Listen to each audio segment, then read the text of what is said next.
Hello, welcome to the Matchroom Football. It's Kamal with you again with the recent news and opinions. Lots to discuss again today about Real Madrid drama, about Jose Mourinho, about Aston Villa and some transfer rumors. I would like to start about Real Madrid because some shocking news yesterday came from Spanish press that some two players has organized the UFC fighting club inside of the training ground.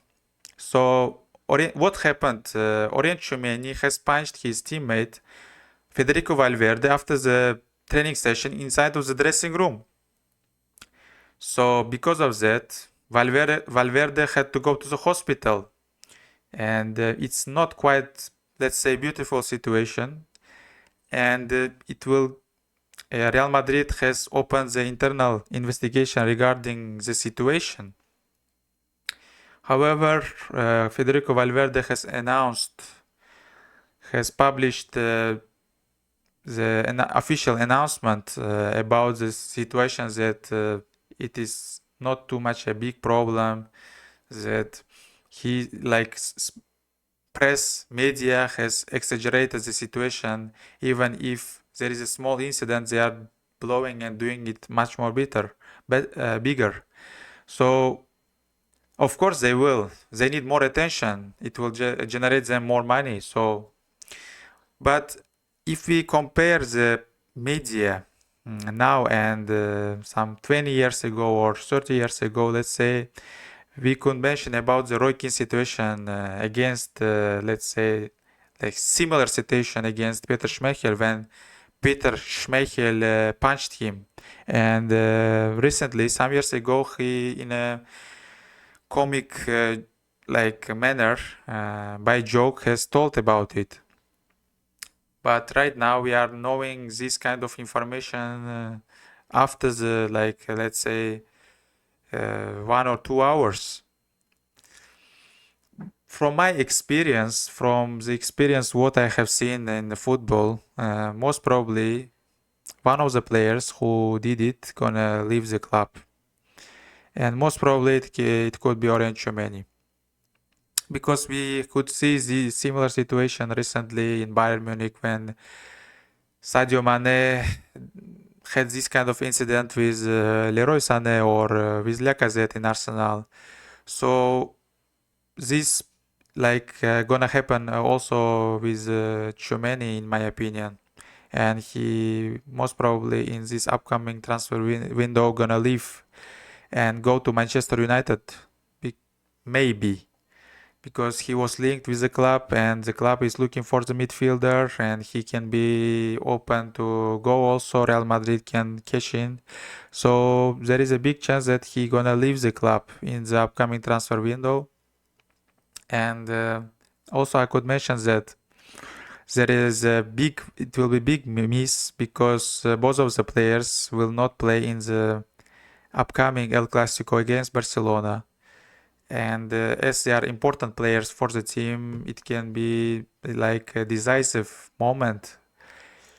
And I can understand them as a players. I can understand because I can understand their mood because they are not playing for something serious right now.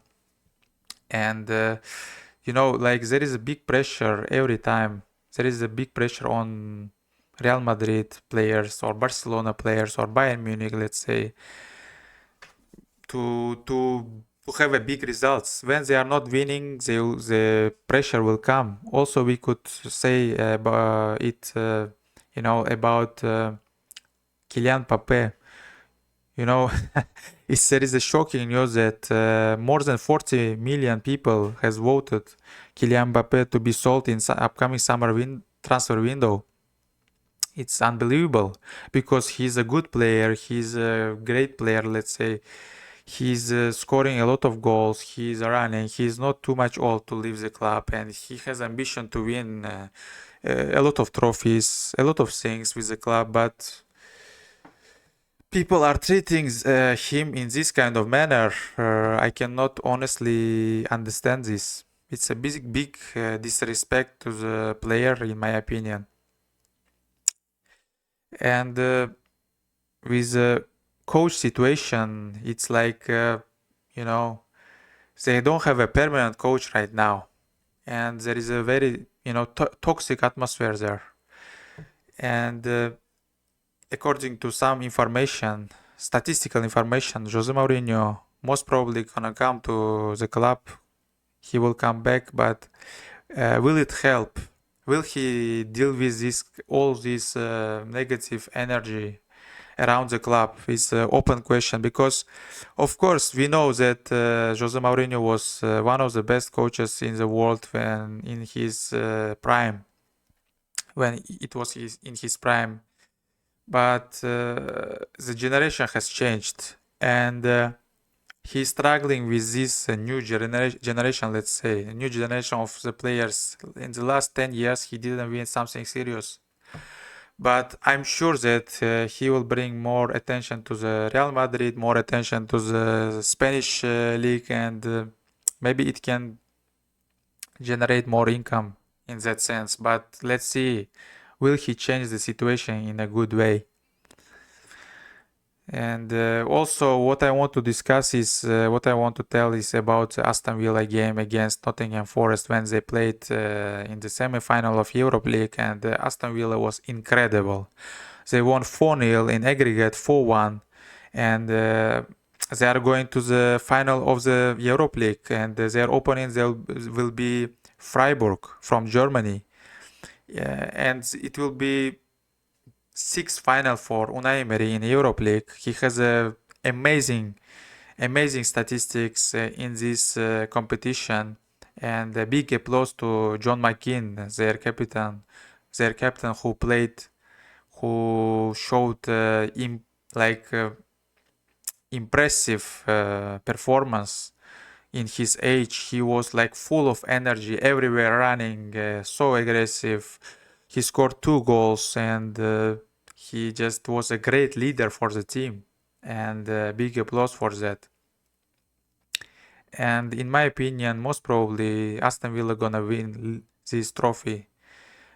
The last time they lift this kind of big European trophy, was European Cup in 1982 when they won Bayern Munich 1-0, and now they can just lift the trophy, lift this kind of trophy again, and bring to the fans. It will be very, big night for Aston Villa. The opponent seems not in the quite the same level as I watched their match in the another semi-final when Freiburg played against Braga on their own stadium, and they played as a 10-man and they won. But I'm not sure that they will have a chance to win Aston Villa. There is no chance, in my opinion, 99% that Aston Villa gonna leave this trophy. And it will be big achievement. Unai Emery will break his own record by winning Europe League again. So let's see what's gonna happen. And please let know all your thoughts about Jose Mourinho, about Aston Villa, about Real Madrid on the comments, and please subscribe. Thanks for watching. Bye bye.